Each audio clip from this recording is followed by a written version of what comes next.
கடற்கரைக்கா? பாட்டி ப்ளீஸ் பாட்டி சொல்லுங்க சொல்லுங்க. ஆ, ஆ, ஆ, ஆ, நீங்க போ சொன்னீங்களா பாட்டி? ஆ, ஆமாய்யா. இந்த ஆடி பௌர்ணமி அப்ப கல்யாணமானவங்க கடற்கரையில போய் உக்காந்து மனசு விட்டு ஒருத்தர் பேசிட்டு இருந்தா அவங்க மனசுல இருக்க பாரம் எல்லாம் குறைஞ்சு சந்தோஷமா இருப்பாங்கங்கிறது ஐதீகம். அதைத்தான் நான் சொன்னேன். போயிட்டு வந்துருங்கய்யா. போயிட்டு வந்தா ஒரு மாற்றம் ஏற்படும். போயிட்டு வாங்கய்யா. ஓ சரிங்க பாட்டி, போலாம்.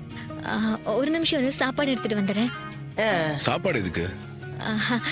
பாட்டி ஆ, சொல்லுங்க. சொல்றேன்.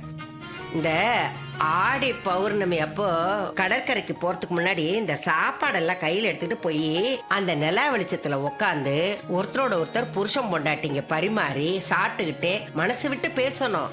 அப்பதான் அந்த பௌர்ணமிக்கே ஒரு அர்த்தம் இருக்கு.